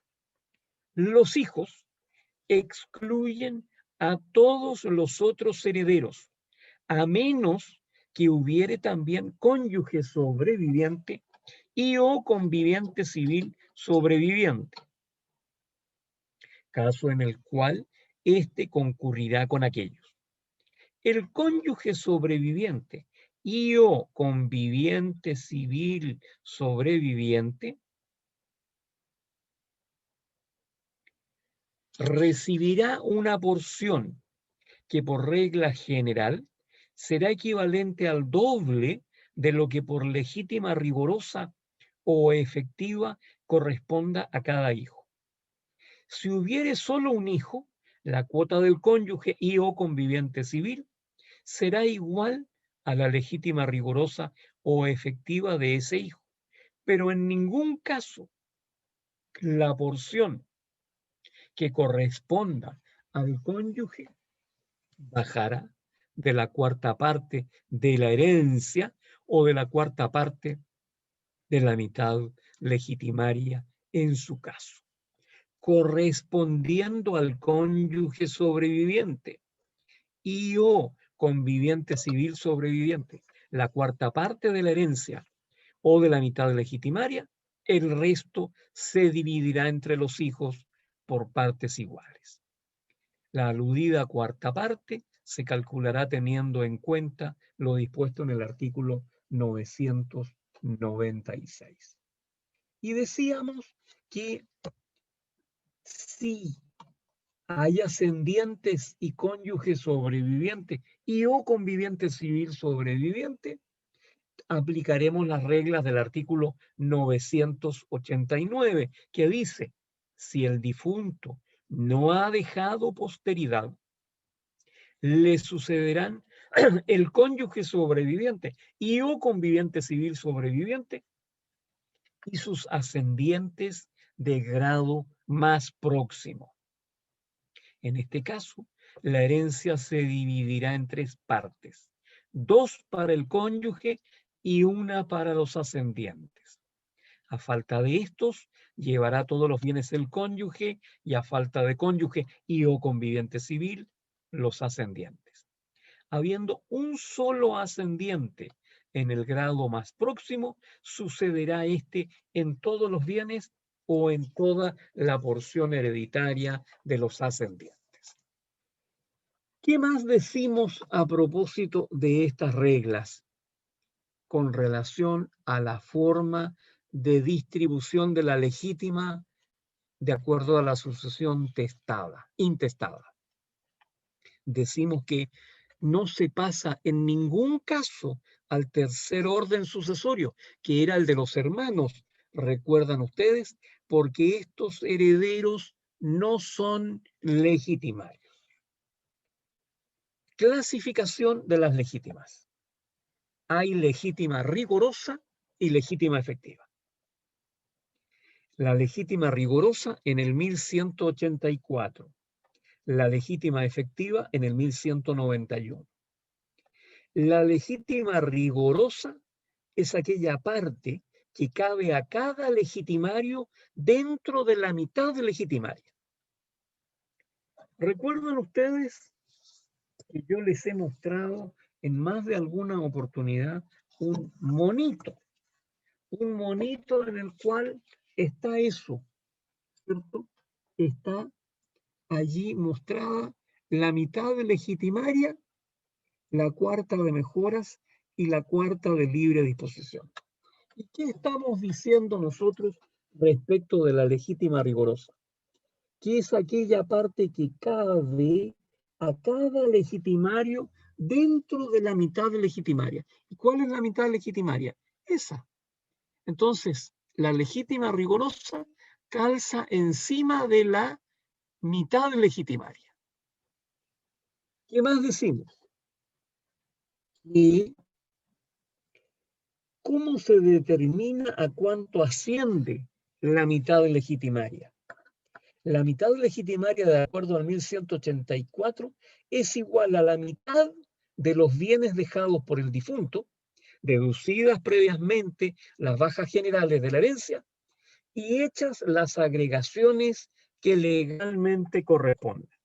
Y aquí entramos al cuento que usted quería analizar recién de manera más profunda, don Hernán. Aquí hablamos ya de lo que es el acervo imaginario primero y segundo, que están ellos establecidos en el 1185 y en el 1186 y en el 1187. ¿Qué se nos dice a propósito de ellos? Decimos lo siguiente.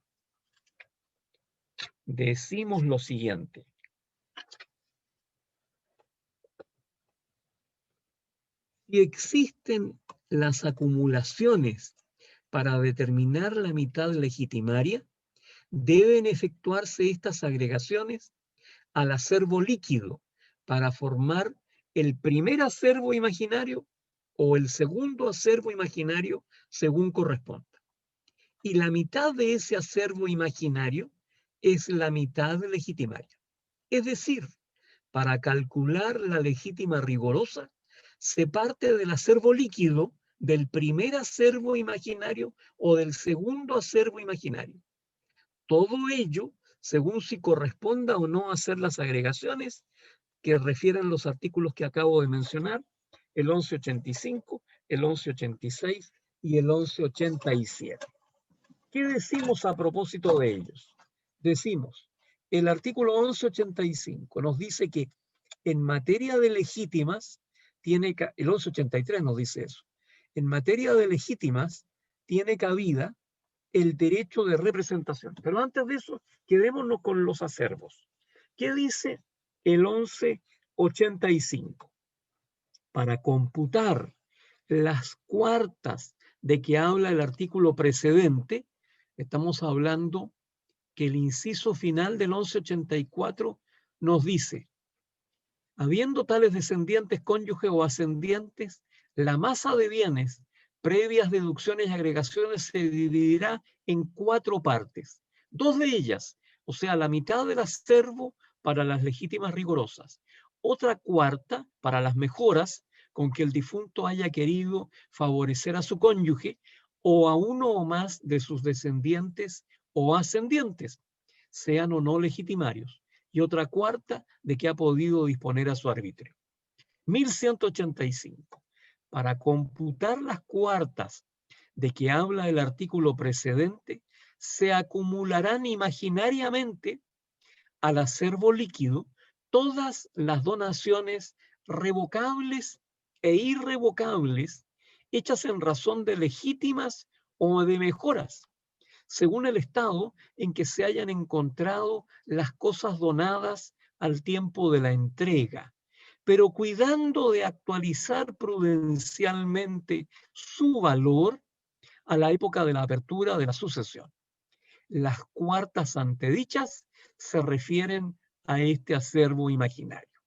Estamos hablando entonces de las donaciones revocables o irrevocables hechas en razón de legítimas o mejoras a los legitimarios.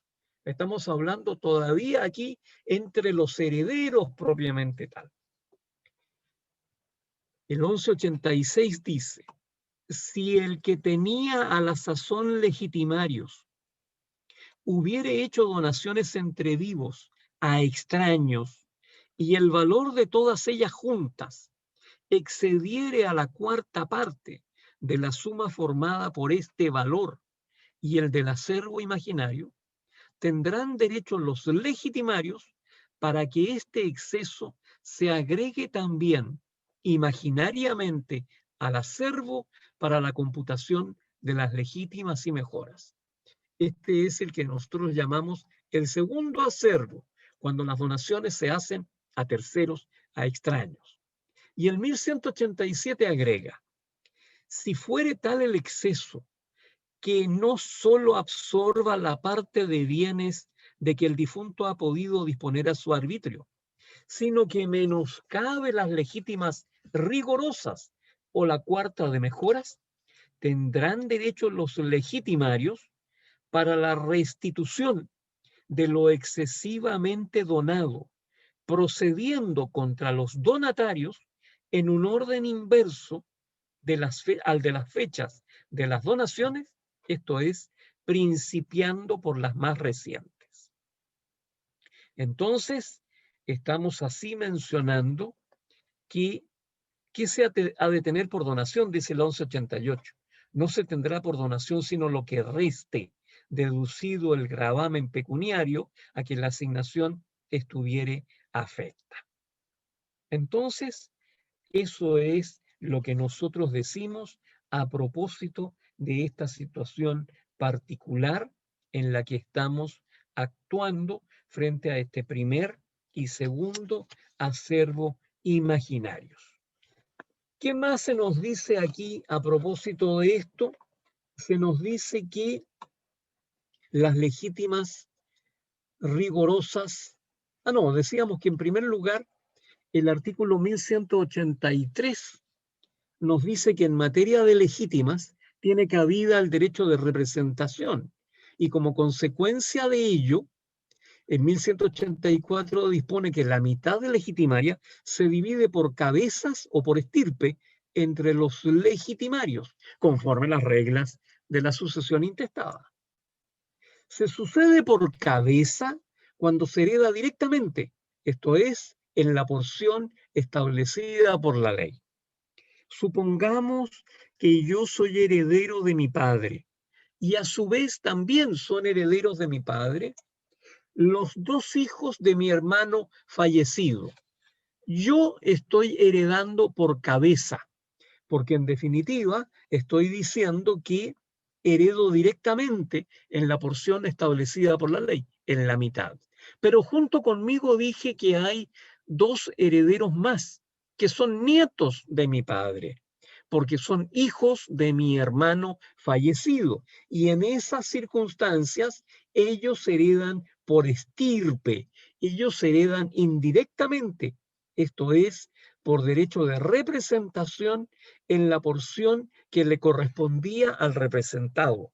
Vale decir, la otra mitad de la herencia se divide entre esos dos nietos del causante.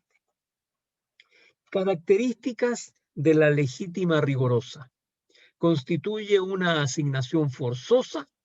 El Código Civil no acepta la renuncia anticipada de esta asignación. La legítima rigorosa no puede sujetarse a modalidades. ¿Qué más decimos? El que debe una legítima podrá en todo caso señalar las especies en que haya de hacerse el pago. Y las legítimas rigorosas gozan de preferencia para su pago. El artículo 1190 se refiere al caso en que falta un legitimario que no deja descendencia con derecho a representarlo. Y en este caso se produce entonces un acrecimiento, eso que vimos hace un rato, un acrecimiento dentro de la mitad legitimaria y la porción del legitimario que falta acrece a los demás legitimarios. Y para que opere este acrecimiento, tiene que faltar un legitimario. El legitimario que falta no debe haber dejado descendencia con derecho a representarlo. Y cuando se produce este acrecimiento dentro de la mitad legitimaria, decimos que la legítima rigorosa mantiene su carácter de tal, por consiguiente, no pasa a ser legítima efectiva. ¿Y qué es la legítima efectiva? Es la legítima rigorosa aumentada con la parte de mejoras y la parte de libre disposición de que el causante no dispuso o si lo hizo no tuvo efecto su disposición. Eso es lo que decimos entonces respecto de esa legítima efectiva. Y decimos de nuevo un par de palabras respecto de los acervos. Estos acervos imaginarios constituyen uno de los medios indirectos que ha establecido el legislador para la protección de las legítimas y mejoras. Tienen por objeto evitar que el causante, a través de donaciones que haya hecho en vida a otros legitimarios, primer acervo imaginario, o a terceros, segundo acervo imaginario, pueda perjudicar a los legitimarios como también a los asignatarios de la cuarta de mejoras. Decíamos nosotros que estos acervos imaginarios son dos. El primer acervo imaginario se llama también colación. Lo que sucede en este caso es que el causante en vida hizo donaciones a los legitimarios. Estos bienes tienen que colacionarse o agregarse a los bienes del causante como si nunca hubieran dejado de pertenecer a su patrimonio. ¿Cuál es el concepto de este acervo? Es un acto por el cual un heredero que concurre con otros en la sucesión devuelve a la masa partible las cosas con que el donante o causante lo beneficiara en vida para compartirlas con sus coherederos como si nunca las hubiese tenido. Pero ¿cómo se llama este acervo de primero? Se llama primer acervo imaginario. Entonces, esta colación es también imaginaria. Lo que se acumulan son las donaciones irrevocables hechas por el causante a uno o más legitimarios. Las donaciones revocables solo cuando el causante las entregó en vida al donatario en razón de legítimas o mejoras. La acumulación de las donaciones irrevocables, esas son las entre vivos, no aprovecha a la parte de libre disposición, pero sí beneficia en la acumulación de las donaciones revocables. No se acumulan donaciones para calcular el primer acervo imaginario, que son aquellas donaciones moderadas, hechas según el caso y la costumbre. Las donaciones hechas a un descendiente con ocasión de su matrimonio, los gastos de educación de un descendiente.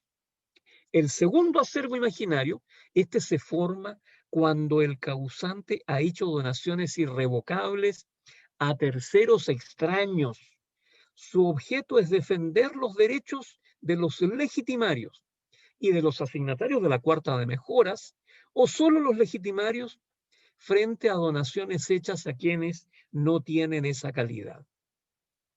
¿Qué se requiere para que podamos formar este acervo imaginario segundo?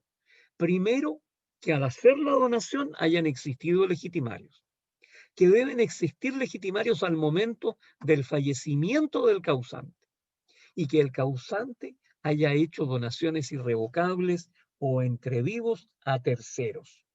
Estas donaciones tienen que ser excesivas, esto es, exceder de la cuarta parte de la suma formada por este valor y el acervo imaginario. Aquí pueden presentarse las siguientes situaciones. Aquellas en que las donaciones no son excesivas, no procede este segundo acervo. Aquella en que las donaciones son excesivas, procede este acervo para limitar la parte de libre disposición. Y aquella en que las donaciones son tan excesivas que lesionan la parte de mejoras y de legítimas, incluso ambas. Procede la formación de este acervo, segundo acervo imaginario, y además la acción de inoficiosa donación, con la cual estamos pidiendo la devolución física y material de aquellas cosas donadas. El primer objetivo del acervo imaginario segundo es entonces limitar la parte de libre disposición. Pues si el causante ya dispuso en vida de la parte que podía asignar libremente por testamento, los legados tienen que reducirse a la cuarta parte de la herencia. Y el segundo efecto del acervo imaginario consiste en dar nacimiento a la acción de inoficiosa donación. Esta acción es la que tienen los legitimarios en contra de los donatarios cuando el causante ha hecho en vida donaciones irrevocables excesivas que lesionan las legítimas y las mejoras, y se traducirá aquello en la rescisión de dichas donaciones a través de esto que llamamos la acción de inoficiosa donación.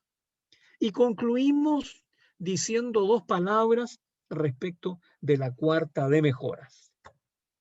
Los asignatarios de esta cuarta de mejoras son los descendientes. Estos son más amplios que los legitimarios. Aquí están los hijos personalmente o representados, los ascendientes y su cónyuge o conviviente civil sobreviviente. Forma en que el testador puede distribuir la cuarta de mejoras, puede elegir libremente a aquel asignatario que quiera.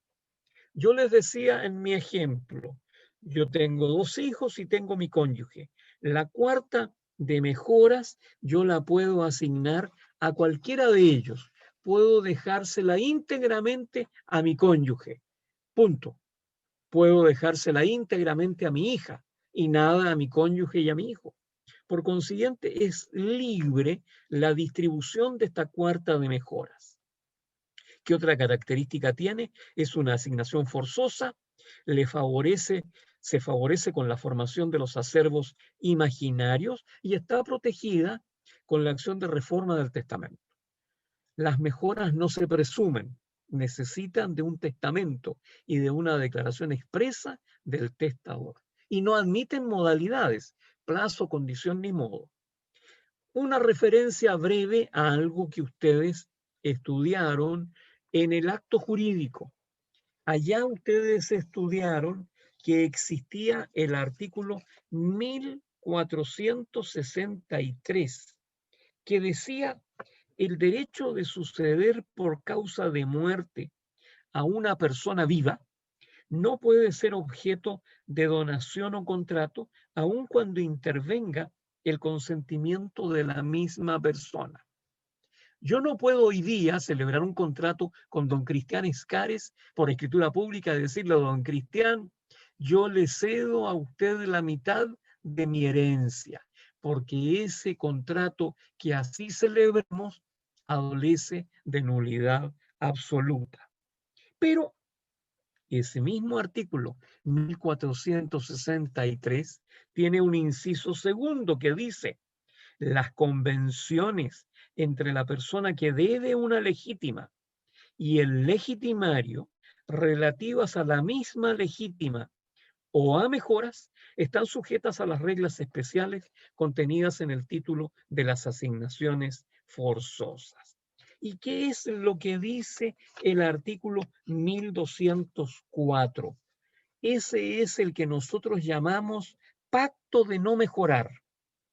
Si el difunto hubiere prometido por escritura pública entre vivos a su cónyuge o a alguno de sus descendientes o ascendientes que a la sazón era legitimario, no donar ni asignar por testamento parte alguna de la cuarta de mejoras, y después contraviniere a su promesa, el favorecido con esta tendrá derecho a que los asignatarios de esa cuarta le enteren lo que le habría valido el cumplimiento de la promesa a prorrata de lo que su infracción les aprovechare.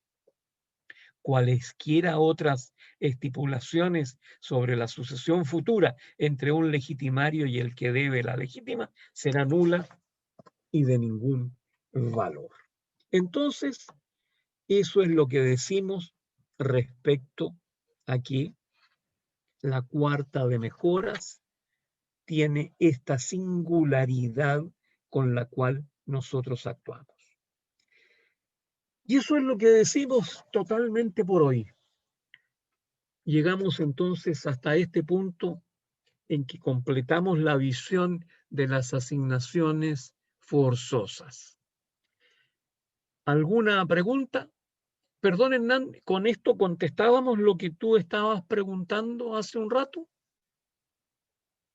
Ok, perfecto. Entonces, en esas circunstancias, quedamos en condiciones de concluir nuestra clase y nos veremos la próxima semana seguramente viendo el desheredamiento, la acción de reforma del testamento y la apertura de la sucesión ya de manera más individualizada.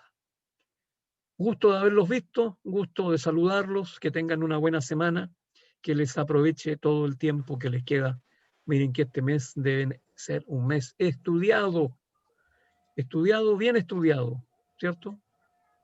Detener la grabación. Chao. Chao, profesor, que esté bien.